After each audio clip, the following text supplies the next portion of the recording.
سبحان الذي أسرى بعبده ليلا من المسجد الحرام إلى المسجد الأقصى الذي باركنا حوله لنريه من آياتنا إنه هو السميع البصير. والصلاة والسلام على سيدنا وحبيبنا وشفيعنا وقرة أعيننا وطبيب قلوبنا محمد البشير النذير والسراج المنير وعلى آله وصحبه وذريته وأتباعه إلى يوم المصير. رب اشرح لي صدري ويسر لي أمري واحلل عقدة من لساني يفقهوا قولي وسدد لساني واهد قلبي بجاه النبي وصحبه والهادي دستوركم يا أهل الكرم ويا أهل الباطن ويا أهل النوبة ويا أهل النور. أما بعد. Yang mulia para habaib, para syarif, para tuan-tuan guru, terlebih khusus kepada sahibul majlis, teriring doa mudah-mudahan para habaib, para syarif, guru-guru kita semuanya, terlebih khusus sahibul majlis, Allah Ta'ala berikan panjang umur, sehat walafiat, selalu dalam lindungannya, dan mudah-mudahan selalu dimudahkan segala urusan dan dikabulkan segala hajatnya. Amin ya rabbal alamin. Hadirin sekalian yang Allah muliakan, yang Allah banggakan, mudah-mudahan semuanya mendapatkan ridha Allah Subhanahu wa taala. Bersyukur, alhamdulillah malam hari ini kita ditakdirkan oleh Allah bisa berkumpul di dalam majlis yang mulia untuk mengingat orang yang mulia. Harapan kita membaca dan mendengarkan sejarah beliau sebagaimana yang disebut di dalam azan inda dzikris shalihin tatanazzalu rahmatur rahmanil ghaffar. Ketika dibacakan riwayat hidup orang saleh, Allah sudah menurunkan macam-macam rahmatnya. Apakah lagi kita kiaskan yang kita baca sejarahnya adalah imamus shalihin, bahkan imamul anbiya wal mursalin, maka sudah barang tentu rahmat itu jauh lebih banyak lagi. Inilah kita harap, mudah-mudahan berkat kita mengingat Rasulullah, membaca dan mendengarkan sejarah Rasulullah, dan bertabaruk dengan ma'auliatul guru, ini menjadi wasilah kita dapat rahmat yang banyak dari Allah Subhanahu wa taala. Hadirin sekalian, perjalanan Isra Mi'raj Nabi adalah perjalanan yang super ajaib, yang kita hitung kalau kita kalkulasikan menurut matematika itu kadang mungkin bisa ditempuh oleh manusia biasa. Sebab perjalanan normal dari Mekah ke Palestina zaman itu memerlukan waktu 1 bulan pakai onta yang laju. Jadi mau untanya gede, setengah 2 bulan dia sampai. Untanya lambat Pak. Ini kan onta yang normal, sebulan. Dari Palestina naik ke langit diperkirakan 500-an tahun. Dari langit pertama ke dua 500 tahun, dua ketiga 500 tahun, dua ketiga 500 tahun, tiga ke empat 500 tahun, empat ke lima 500 tahun, lima ke enam 500 tahun, enam ke tujuh 500 tahun. Itu aja dari Mekah sampai langit ke-7 sudah memerlukan umur 4.000 tahun 1 bulan. Belum Nabi naik ke Mustawa, belum masuk ke alam yang Jibril pun mundur di situ. Belum lagi dihitung, itu hanya sampai langit ke-7. Hitungan matematikanya 4.000 tahun 1 bulan, belum balik lagi. Jadi kalau PP pulang pergi, pulang balik, Nabi kita mestinya menjalaninya dengan waktu 8.000 tahun 2 bulan. Kalau diperkirakan terus ke Mustawa, mungkin puluhan ribu tahun. Perjalanan yang mestinya ditempuh puluhan ribu tahun, tapi cuma ditempuh oleh Nabi kita SAW dalam waktu lailan. Lailan menurut ulama tafsir salah sesaat 3 jam, atau 4 saat. Ada yang menafsirkan 4 jam, atau qadrullah watin sakijin mata. Ini yang ditulis Syekh Abdul Rahman Ad-Daibai dalam maulid beliau, "Tsumma arudduhu minal 'arash qabla an yabrudal farash." Nabi dikembalikan dari Arash sebelum bekas belakang Nabi berabah dingin. Karena Nabi awal-awal berangkat Isra Mi'raj berabah di Hijr Ismail. Satu riwayat tersebutnya Nabi berabah di rumah Ummi Hani. Ummi Hani itu namanya Sayyidah Atiqah binti Abi Thalib, sepupu Nabi kita SAW. Nabi ajak guling di rumah Ummi Hani, bahkan kailullah guling-guling siap rancak di rumah Ummi Hani. Ummi Hani inilah yang meriwayatkan hadis Nabi kita guling papaluhan, paluhnya Nabi kita itulah yang dijadikan minyak harum oleh Ummi Hani. Jadi paluhnya Rasulullah berbau minyak harum. Beda dengan paluh kita. Paluh kita ini macam-macam bau. Ada nama tak nikah, ada nama bau ayam berjalan, macam-macam bau. Apalagi nama jemaah ini baunya komplit perempuan. Macam-macam bau kayak itu. Inilah kita beda dengan Nabi kita Muhammad sallallahu alaihi wasallam. Nah, inilah perjalanan Isra Mi'raj, perjalanan yang super ajaib. Makanya banyak orang-orang Mekah itu kada percaya dengan Isra Mi'raj. Waktu Nabi menyampaikan itu, wabalal ummata bil Isra'i. Nabi menyampaikan kisah Isra Mi'raj, banyak orang yang kada percaya. Memang kata Allah, wa ma ja'alna ru'yal lati arainaka illa fitnatan linnas. Apa saja yang kami perlihatkan kepada engkau itu semua fitnatan linnas, ujian dasar manusia. Banyak orang tidak percaya. Tapi alhamdulillah kita tak bisa kalau Rasulullah ribuan tahun kita percaya dengan kejadian Isra wa Mi'raj tersebut. Nah, di dalam perjalanan ini Nabi SAW banyak melihat berbagai macam kejadian. Di antaranya yang dilihat oleh Nabi, wara'ad dajjal fi suratihi ru'ya ainin la ru'ya manan. Nabi SAW di dalam perjalanan Isra Mi'raj melihat rupaan Dajjal. Ru'ya ainin dengan pandangan mata beliau, la ru'ya manan. Ada dalam gurih. Jelas Nabi mendapat ba'ikum lawan Dajjal waktu malam Isra Mi'raj. Si Dajjal ini merupakan salah satu tanda kiamat kubro. Kiamat bujur-bujur parah tatkala Dajjal sudah muncul. Tapi sebelum Dajjal muncul, banyak tanda-tanda yang halus-halus. Halus-halus itu banyak. Jadi istilah para ulama, tanda kiamat itu ibarat tasbih.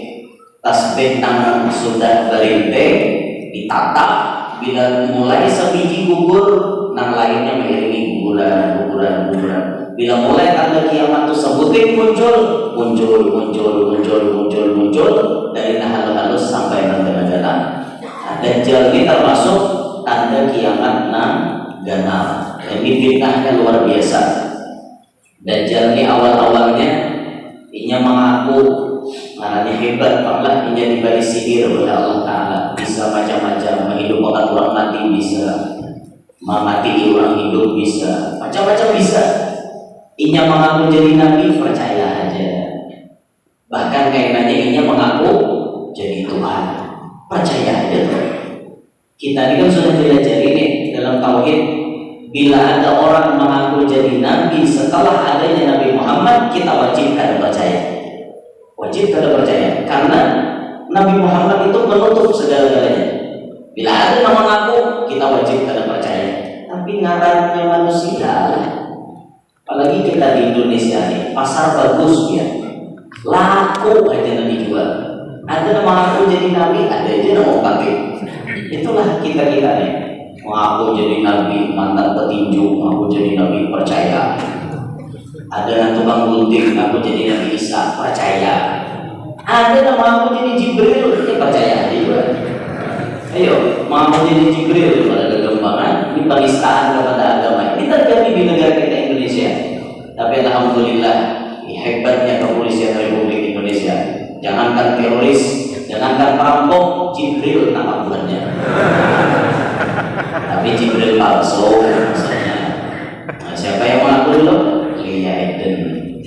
Lia Eden yang mengaku, alhamdulillah ditangkap oleh kepolisian. Karena ini termasuk menistakan kepada agama. Itulah kita nih. Maka kita wajib belajar tauhid, wajib belajar yang demikian itu supaya kita paham ini keyakinan kita. Sekali disebutkan timbah Nabi Muhammad Nabi kada ada lagi, wajib kita kada percaya. Bila ada nama mengaku, wajib kita kada percaya. Dajjal nama mengaku jadi nabi, ada aja yang percaya. Bahkan ini mengaku jadi Tuhan, ada aja yang percaya. Nah, pertanyaan ulun, kira-kira kita ini tetamu kan lawan Dajjal apa kada? Ulun mengira kada tetamu. Ulun mengira kada tetamu. Mungkin nang tetamu anak cucu kita. Ini nang kita nih khawatir benar. Makanya ulun pernah mendengar salah satu ulama kita di Kalsel Bojang. Kalau kawannya akhir zaman ini kada kawin, tahan aja, dosa kawin. Karena kawan juga harus kawin tapi jangan beranak di sini. Karena kawan juga harus beranak tapi jangan banyak. Itu tuh Sidin mewanti-wanti alasan Sidin kenapa di akhir zaman sulit untuk menjaga mereka. Sulit. Apalagi memasuk zaman fitnah Dajjal makin sulit lagi dia.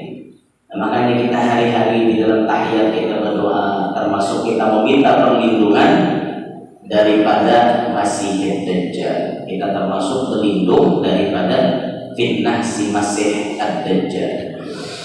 Masih itu bahasa kita tukang pusut, tukang pusut. Apa aja nanti pusutnya jadi itu Masih Dajjal. Ini tanda kiamat nang sudah benar, nang bola-bola kita masuk mengenal. Tapi sebelum munculnya Dajjal banyak tanda-tanda kiamat nang halus. Seperti Nabi sampaikan Nabi apa? Inna min asyrafis sa'ati ayyurfa'al ilmu wa yadhhara al-jahlu wa yabshu az-zina wa yushrab al-khamru wa yakthura an-nisa'u wa yaqilla ar-rijalu hatta yakuna li khamsina maratan tajibun wahid. Itu Nabi menyebutkan di antara ciri-ciri mendekati kiamat, ilmu diangkat, kemuliaan merajalela. Ini sudah kelihatan kan? Kelihatan. Dan kita syukur di tempat-tempat kita masih banyak ulama-ulama yang bersanad, ulama-ulama yang tidak abal-abal. Ilmu-ilmu mereka bisa dipertanggungjawabkan. Apalagi macam bubuhan Sidin nih, ada alang-alang loh. Jalur ilmu beliau semuanya kepada orang-orang yang memiliki silsilah ad-dahabiyah, silsilah emas dari guru-guru yang mulia, ke atasnya orang mulia terus sampai kepada Nabi Muhammad SAW. Bujur-bujur ilmunya mu'tabar. Al-ilmu mu'tabar bantasara sanatuhu ila sayyidil bashar. Ilmu yang mu'tabar, ilmu yang diakui, ilmu yang sanatnya nyambung sampai kepada Nabi Muhammad SAW. Untuk 60 bulan Sidin Anda, ayo mengaji. Di malam Ahad pengajian, ayo datangi pengajian. Jangan bawa tuan guru ada maunya. Sudah ada maunya hanya bawa tuan guru. Bila Anda calon jadi begal, hanya congol nama majelis. Kalau ada maunya kalanya, calon jadi DPR, hanya congol nama majelis. Rajin-rajin kemana? Harus mencongol. Nah, itu ngarannya ada maunya. Jangan kita kayak itu, kita datang hendak menghilangkan kejahilan yang ada di awal kita. Kita datang hendak menggapai pahala yang besar yang dijanjikan oleh Nabi kita Muhammad, yang disebutkan oleh Nabi kita Muhammad kepada Ibnu Mas'ud, ya Ibnu Mas'ud, julusuka sa'atan fi majlisil ilm, la tamassu qalaman wa la taqtubu harfan, khairun laka min 'idqi alfi raqabatin. Duduknya engkau wahai Ibnu Mas'ud di dalam majelis ilmu satu mat, kada mencapai pulpen, kada menulis satu huruf pun, itu lebih baik bagi engkau daripada memerdekakan 1000 ikung budak. Untungnya itu duduk aja, duduk mengefeknya, suara santai duduk, datangkan guru bukan dia, itu jawabannya. Sambil mengantuk kau wajib bang, tapi jangan dibiasakan. Mau ngantuk dimulai dulu, Fatihah mulai dimunjul. Allahu minkum hanya bangun. Ia berkah itu berkah aja bang, tapi ilmu ada dapat. Umuran jual ke majelis taklim dan tahu cukup, atau guring itu dia. Ada patut juga benar itu lah. Ayo duduk di majelis ilmu, pahalanya luar biasa benar. Bahkan tambahannya lagi Nabi menyebut wa nadharuka ila wajhil alim khairun laka min alfi farasin tasaddaqta fi sabilillah. Ikam maitihi Nabi lawan muhanya orang alim, maitihi lawan wajahnya orang alim, itu lebih baik bagi engkau daripada menyumbang 1000 ikung kuda untuk perang sabilillah. Seikung kuda bagi 20 juta kali 1000 berapa? 2 miliar kan 20 miliar. 2M duitnya. Menyumbang 2M masih harap maitihi muhatuan guru, mencanangi muhatuan guru. Dan sekadar mencanangi ya. Itu pahalanya bagi jadi bini Sidin. Oh benar. Ada satu keberuntungan, mana-mana bimbingan yang tanpa bini lawan tuan guru. Untung benar dohiran bapak binan dipilih. Luar dan dalam kawannya melihat. Untungnya. Nah, makanya bimbingannya lama ada tuan guru, hadapan dia bila kasih. Dan kenapa dalam banyak palile? Artinya banyak palile, banyak malakon, banyak palile itu nama luar. Ya jangan banyak lalakon sudah. Tuan guru pernah tak kasih. Nah itu dah. Kalau berlawak mewarakan, nah guru siap guru, nah itu nyaman. Gurunya bujang misalnya kan itu. Gurunya sudah ya terserah.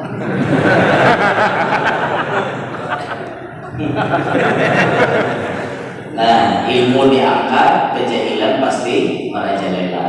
Ya makanya tuan-tuan guru ini biar di akhir zaman jarang ada namanya panjang umur lagi. Jarang karena Tuhan ingin mempercepat proses pengangkatan ilmu. Karena Nabi menyebut innallaha la yaqbidul ilma illa an yunzi'u minal ibad walakin yaqbidul ilma biqabdil ulama. Allah mencabut ilmu itu dengan qabdil ulama, mengqabad para ulama, mewafatkan para ulama. Bila mati tuan gurunya, lawan ilmunya tak wajar Allah Ta'ala. Nama meninggal di atas itu kan sama lagi.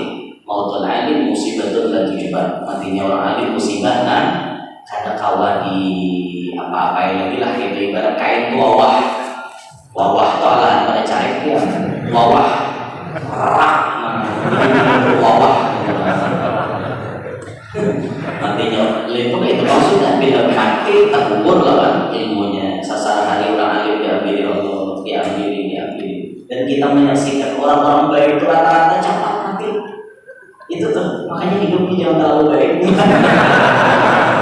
pulang ada bergaya jadi kita tatap bukannya di video habis guru yang dulu dia menyuruh orang hidup dengan baik-baik habis sama netizen komen macam-macam. Inilah bahaya di dunia maya, satu sisi ada positifnya, sisi lain pun ada negatifnya. Makanya bagus bila kita merekam video dilarang memotong tanpa izin kan kayak itu. Bila nyawani memotong sudah satu pelanggaran, satu keharaman yang dilanggar karena memotong 60 orang kada bepada.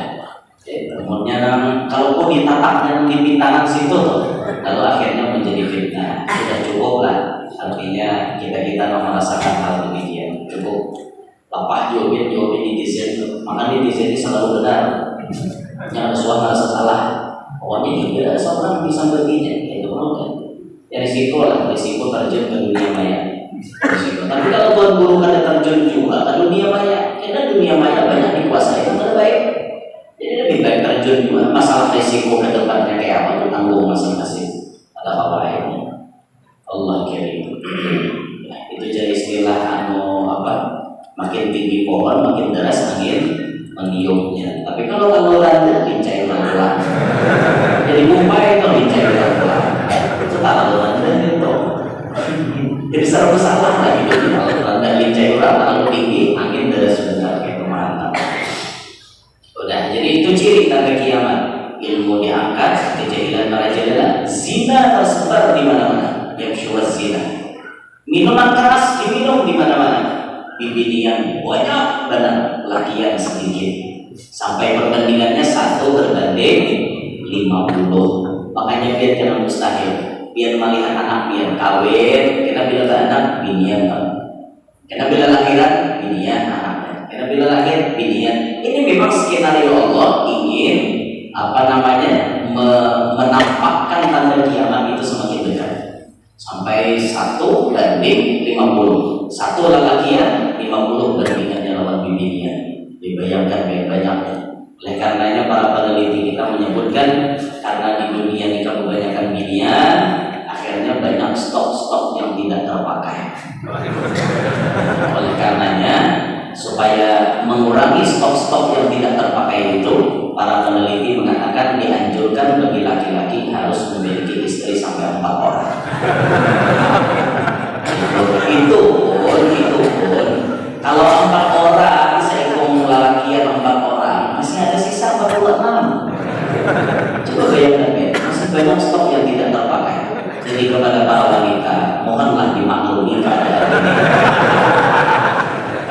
ini sebenarnya bukan karena kehendak kami, karena kami ingin menyeimbangkan menyeimbangkan keadaan zaman supaya zaman itu stabil, seimbang. Jadi izinkanlah kami sampai menambah kayak gitu. Ada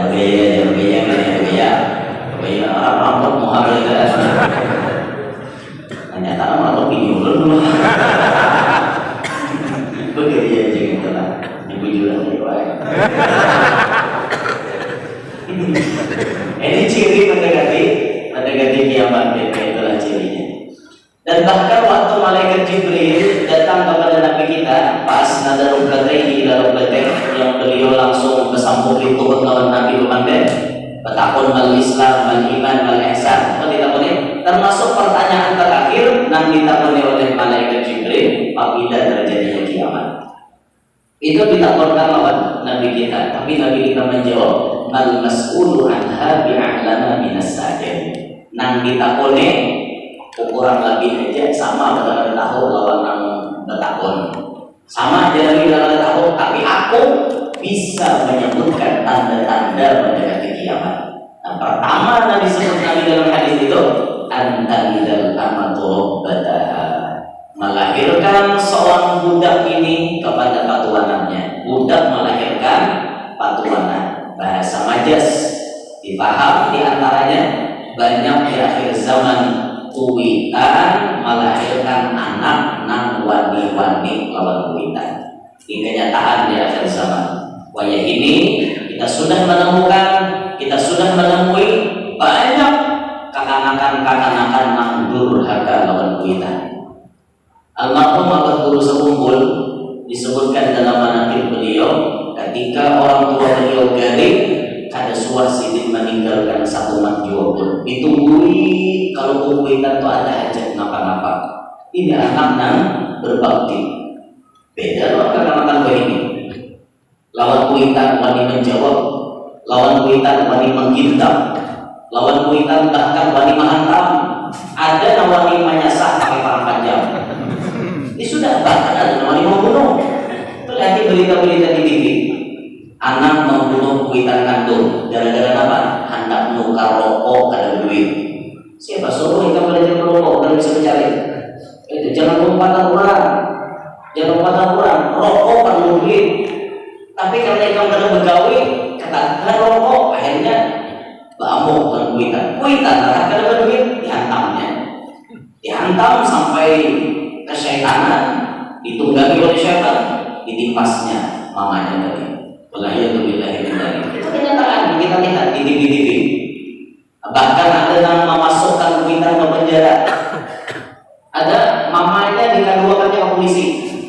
Kesahnya umumnya memberi tanah lawan inya.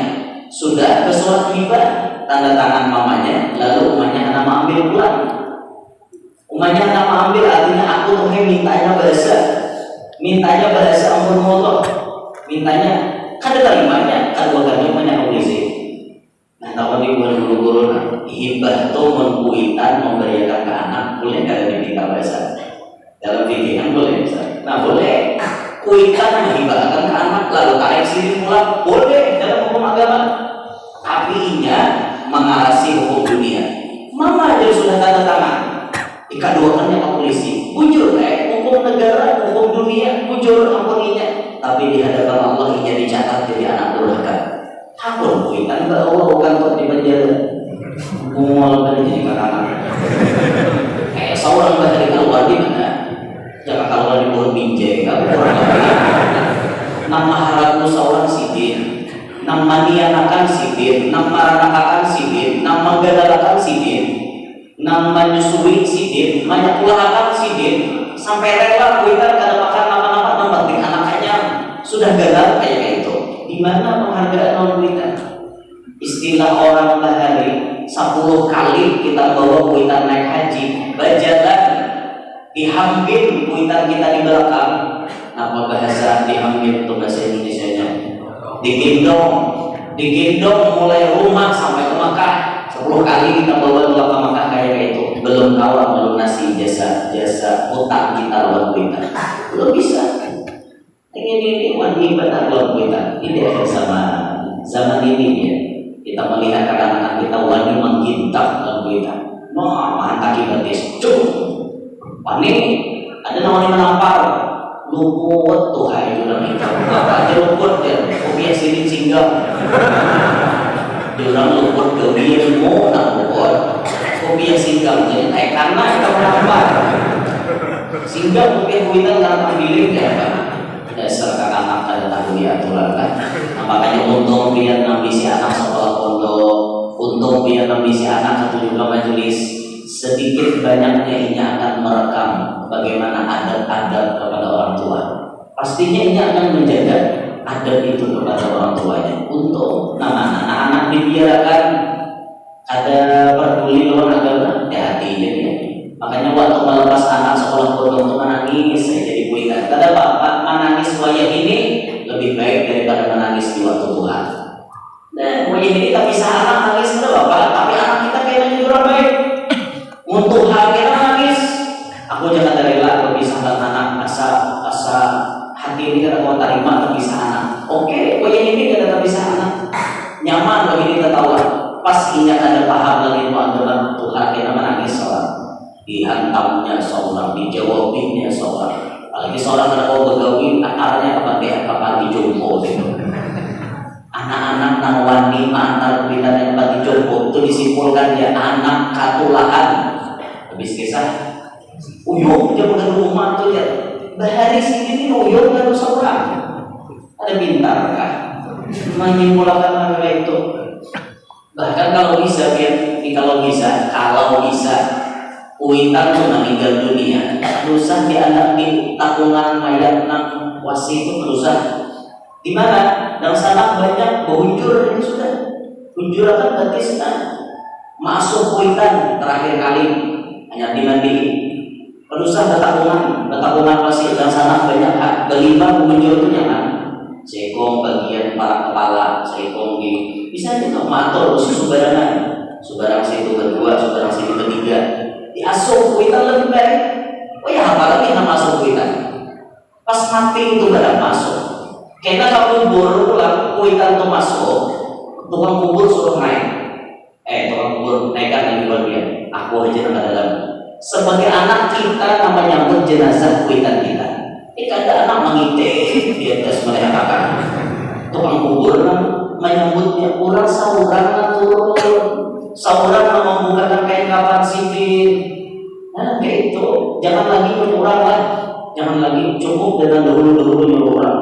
Nang budi ini jangan lagi. Nang kuitannya masih ada nih. Lalu kayak nama meninggal misalnya turun kali yang lain. Saudara nama antara sini. Kayak itu barang bakti terakhir ditampaikan. Wah ini dia banyak karena ada nggak pada tahu apa biar sudahnya memandi ikan umpat disuruh bapak aku kedua nih aku kabar gaya apa kabar gaya nanti lah kayak kabar gaya ini bisa kalau orang tapi dadaan ya bila bapak orang mati tapi dadaan kayak seorang orang mati kita juga abah seorang orang mati mama seorang mati kan lebih bapak mau aja jadi bapak sekalinya dia sudah yang terakhir hendak ditutup ada datang memaraki bapak yang memaraki apa lah nanti gawinya basil fi kalau namanya abah itu sudah dikain kapan nah bapak kapalan nah cukup lembaga di status kenangan terakhir bersama abah lagi hidup mati konsiden tahu lah semua gitu anak-anak begini dia anak-anak begini dari banyak wani-wani lawan bahkan ada sebagian survei membuktikan 80% anak laki-laki katulahan lawan kuitannya setelah ia menikah. Ini ada survei membuktikan 80% lelakian bila imbah kawin wani lan kuitan. Kenapa faktor jadi wani? Karena ia melawankan ini. Ayo jadi lelakian. Kita nih lelakian dari kita lahir sampai kita mati hak mutlak ampun mama abah kita. Ketika terbentur kehendak bini dengan kehendak kuitan kita wajib mendahulukan perintah kuitan kita. bini diduniakan. Sebagai binian pula harus paham kedudukan itu. Dengarkan wahai para wanita, kalian lebih baik. Pian sebagai bini itu tugas pian bukan menghalang-halangi laki pian untuk berbakti kepada kuitannya. Malah binian yang salehah itu mendukung agar lakinya bisa taat kepada orang tuanya. Itu binian yang salehah. Nah, kebanyakan di lapangan kita temui bukan seperti itu ceritanya. Di lapangan kebanyakan bila mau jadi bini si lelaki tadi mulai jadi penguasa. Kehendakinya apapun nanginya kehendaki harus dinomorsatukan. Termasuk kuitan lelakian kada boleh hendak berdahulu daripada kehendak bini. Bahkan ada bini yang nawani ucap keinginan sambil mengaca pinggang. Milih ulun ke milih mama pian. Ada bini yang kayak milih ulun apa milih mama pian. Kalau pian milih ulun silahkan beri ulun. Tapi kalau pian milih mama pian, beri sana mama pian. Rusak lagi kita ke sini. Rusak minta jatah ke sini. Ayo, binian macam ini solehah apa salahah? Salahah kan? Binian masalah. Mestinya jadi bini paham kedudukan itu. Laki misi kuitan, inya masih wajib berbakti dalam kuitan. Jangan dihalang-halangi. Itu orang. Nah, kalau laki yang misi bini macam itu berikan nasihat, bawa kepada tuan guru, bawa ke majelis taklim. Kalau ini bisa diberi taufik, bisa diberi paham, syukur. Kalau kada diberi paham dan kada kawan diberi penjelasan, biar lebih baik mundur secara terhormat. Biar bini kawan dicari, kuitan kada mencari. Bini banyak, biar banyak, sih hendak aman ke apa? Kuitan kawan dicari, kawan dicari. Biar ketemu kasus demikian tegas lawan bini. Biar hendak apa? Wani-wani pahala yang aku ubah di kuitan.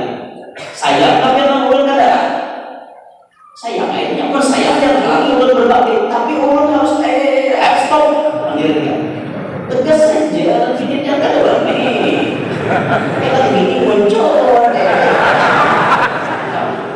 Parah lalang. Jangan kayak itu lah. Jangan harus tegas. Ini kisahnya ini wani malam hukum bang. Jangannya kada ada istilah kayak itu kita lagi yang rancang mengalah sejujurnya. Terus terang ya, kami bimbingannya laki-laki rancang mengalah dan buat biar. Karena kami paham biar itu diulah Allah diberikan akal sedikit. Kami paham. Jujurnya tuh, bimbingan tuh akalnya sedikit daripada laki-laki bukan menghina, bukan dosa menghina. Memang kenyataannya bukti bini yang akal sedikit bila dapat masalah bermain. Bila dapat masalah lakas frustasi, lakas drop, itu bimbingan. Itu toh, dan rumusnya bibinian itu jarang mau berpikir panjang, dan rumusnya bibinian selalu merasa benar. Dua salah, merinteng ke kiri, kurangnya ke kanan. Nah, aja sambil motor memberi tanda ke kiri, sama jawabannya bilu ke kanan, cuma bila jauh. Turun karena nang mbak rabat tadi bangun, mana ada orang yang raja aku tadi? Pas lagi yang namanya tadi, dasar lagi yang mata, mata. Orang lalu dirajak, maaf bu, jadi lagi tadi. Biar masalah beri tanda, biar tadi memberi tanda ke kiri, ikam melihat. Itu dia toh. Itu sudah dikatakan di lapangan. Kalau balik kiri ke kiri kan, pokoknya wanita selalu benar. Itu rumusnya. Karena ini akalnya sedikit, lalu berpikir itu handal. Berbeda lalakian. Lalakian itu bila dapat masalah pikirannya panjang, pikiran ke depan. Mun aku menggawi ini risikonya ini, kenapa maunya menggawi kayak itu? Makanya Allah Ta'ala paham nang kawan diunjuki hak talak mutlak pada laki. Kata kawan bini menalar laki juga unjuki hak talak ada di bibinian. Ada 3 kali sehari kita dikatakan. Ini kalau mari dia, coba kita jaga bulan lawan lagi. Kau bertalak apa benar? Subuh sekali kita talak. Sujud kita terang hari talaknya bulan. Itu tuh, makanya Allah Ta'ala paham nang kalau ma'arif demikian orang nak akalnya panjang. Ini perlu dipahami ya, maka kayak gini ya. Jangan sampai demikian kan. Jadi kita jadi lelaki harus tegas saja urusan maka kayak itu. Tapi kalau urusan yang sifatnya yang biasa-biasa, kita mengalah-alah aja. Aku ujinya bini anak makan lalapan, padahal biar kita nggak makan ayam panggang, udah karena bini anak lalapan kita mengalah. Urusan kakek itu tuh mengalah aja. Tapi kalau urusan hukum, bini wani melanggar aparat Allah, tegas ya. Tegas saja, ada urusan nabina ribet, tegas saja.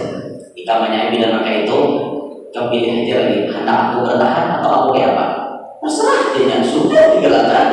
Apa susahnya? Yang penting kita kalau berbakti lawan kuitan kita. Kita paham lagi ya. Ini kewajiban kita lagi ya. Ada hawa kita ini bisi kuitan deh. Maka kewajiban kita berbakti selama kuitan kita masih hidup. Guru mulia Al-Habib Dr. Al-Habib Segaf bin Hasan bin Ahmad Baharun, beliau pernah mengatakan kunci sukses hidup di dunia ini ada dua. Kunci sukses hidup di dunia ada dua. Satu kata beliau, engkau dapat ridho orang tua. Dua, engkau dapat ridho guru. Bahasa kita kampung, kunci bahagia di dunia sampai ke akhirat. Satu, dapat ridho kuitan. Dua, dapat ridho paguan.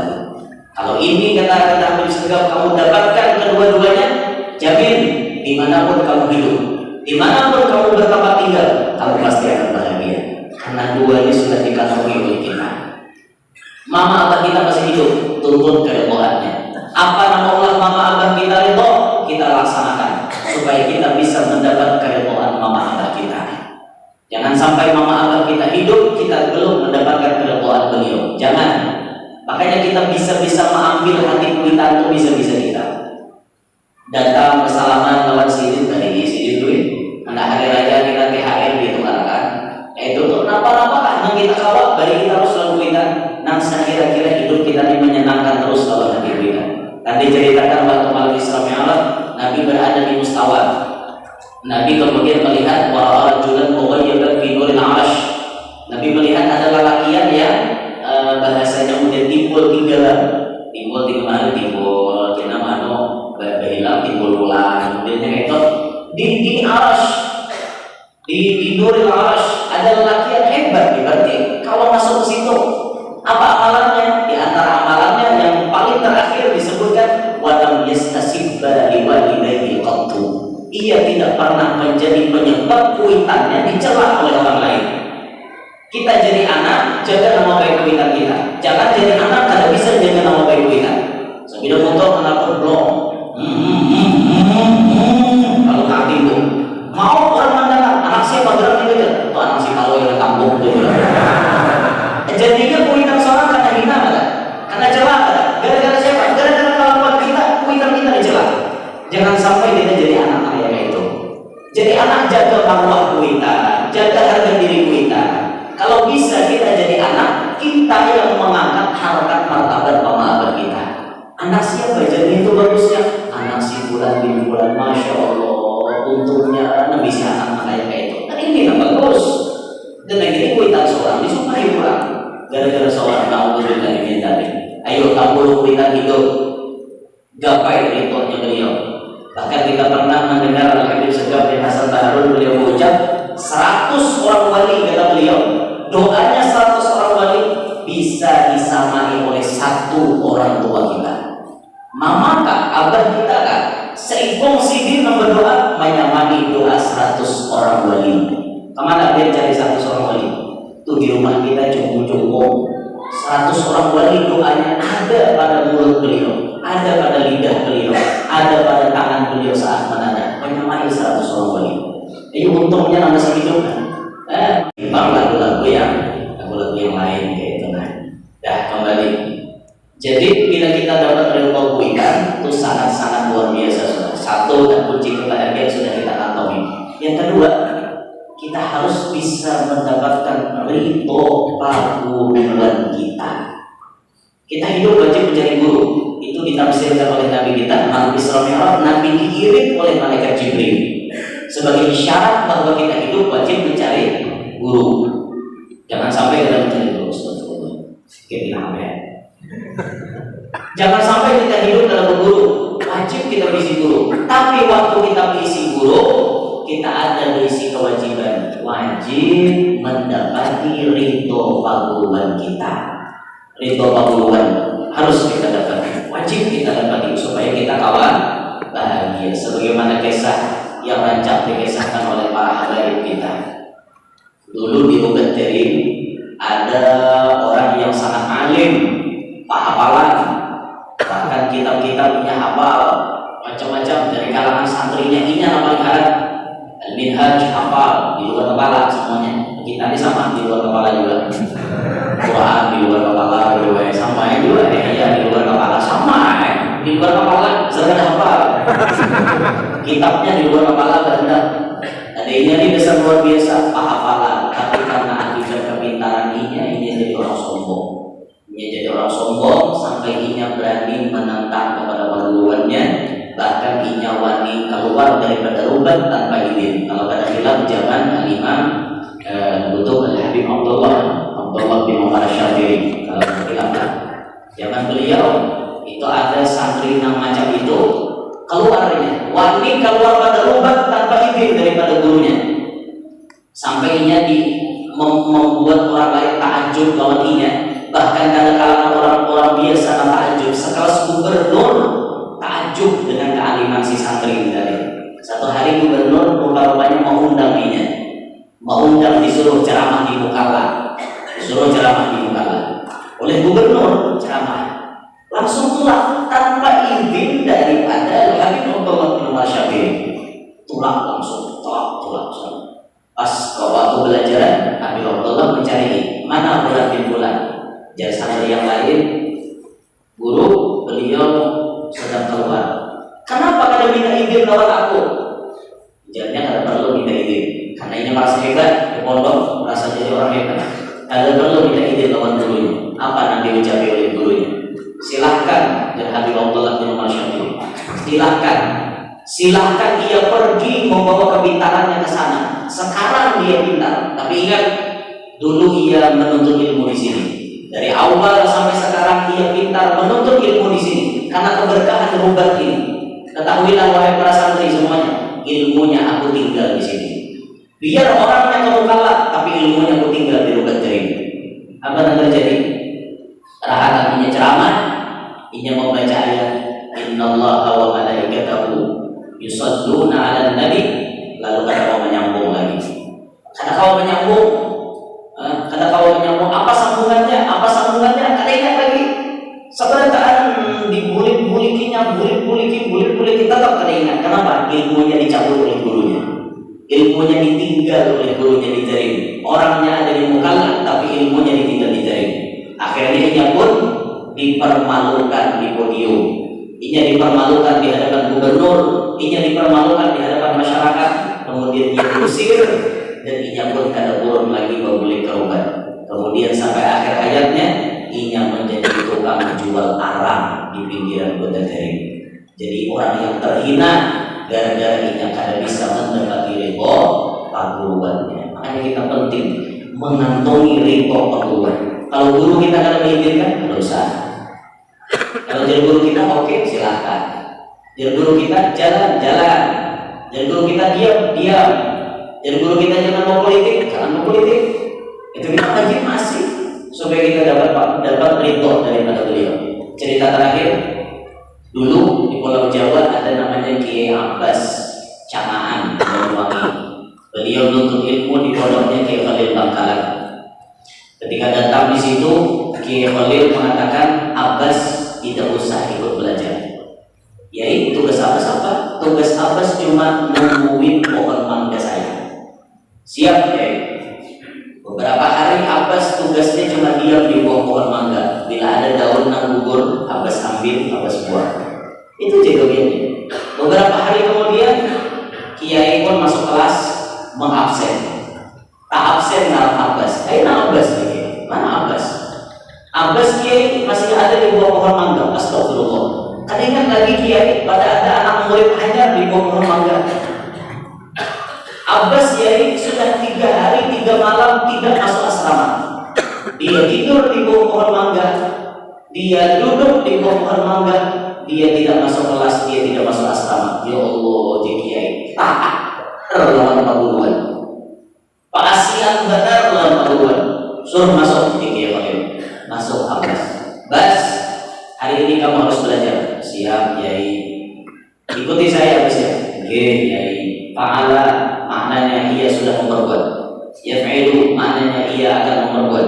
if'il, perbuat oleh kamu. Terus dijabarkan. Paham? Paham ya.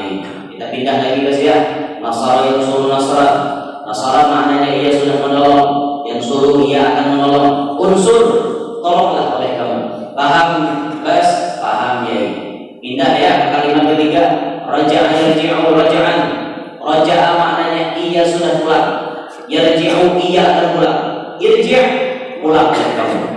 Bas sekarang juga pulang. Pulang ini, pulang. Sekarang juga kamu pulang dari pondok sini. Jadi selamat di negeri kalian. Selamat boleh abas. Beberapa hari hanya menuntut ilmu, cuma tidak jadi pahala nasara raja'an. Sampai fi'il amarnya irji', boleh nikah, boleh abas. Belum sempat belajar kitab apa-apa. Apa yang terjadi dia? Berkat Abbas mengantongi ridho Pak Guruan Sidik sampai kecanaan Banyuwangi. Abbas buka majelis taklim kitab-kitab besar, Sahihul Bukhari, Ihya Ulumuddin dan lain-lain sebagainya. Bahkan Abbas punya pondok, santrinya ribuan orang. Padahal Abbas terus belajar, belum belajar kitab Saminatun Najah, belum belajar Sunnah Taufik, belum belajar Fathul Mu'in, belum belajar yang lain-lain. Dan dalam belajar kitab cuma belajar pahala nasara aja. Yuk biar pikiran datang di mana ilmunya itu, datang di mana? Berkat mengantongi ridho pengguruan, ilmu yang sedikit berubah jadi banyak. Karena mengantongi ridho pengguruan. Biar banyak isi kitab pun ridho pengguruan kada dapat, bisa tebal otak jadinya. Nah makanya ini kita pentingnya mendapati dua macam ridho kuitan, ridho pengguruan. Nah inilah yang ditamuakan Nabi waktu malam Isra Mi'raj. Di antaranya Nabi tadi melihat kepada Dajjal yang merupakan tanda kiamat sudah besar. Namun sebelum Dajjal tiba, tanda-tanda kiamat kecil itu sangat banyak. Di antaranya tadi banyak anak-anak nawati lawan kuitan. Nah itulah kira-kira uraian singkat ya. Nah satu dari yang telah sampaikan kita untuk kita halal, mudah-mudahan manfaat untuk ulun, untuk biar-biar seberatan semuanya yang hadir, mudah-mudahan dosa-dosanya dihapuskan Allah, ajar dunia dan akhirat. Mudah-mudahan kita berada beserta anak cucu kita selamat dunia sampai akhirat. Amin ya rabbal alamin. Bagi dia yang ingin memiliki koleksi foto pribadi ulun, itu ada stand dibuka atau ada anak buah ulun buka lapak di situ. Itu ada foto pribadi ulun dan itu asli cetakan majelis taklim kami, majelis Sabilul Anwar Luwak, bukan abal-abal. Kalau nak abal-abal itu editornya kepala benar rajin. Ada awak Habib kepalanya kepala ulun. Wahai para editor yang mengedit demikian, bertobatlah Anda. Ulun supan, awaknya awak Habib kepalanya kepala ulun. Dasar ada sama sekali mengedit. Jangan mengedit foto ulun, backgroundnya dirubah itu ada apa? Nah ini awaknya awak orang, kepalanya kepala ulun, di mana ada. Ya itu tuh, tapi yang ada di depan itu asli foto cetakan majelis taklim kami. Kalau dia berkeinginan membantu tuh Anda, mungkin hadiahnya cuma 10.000, tapi biar ambil satu bayar 100 itu lebih baik.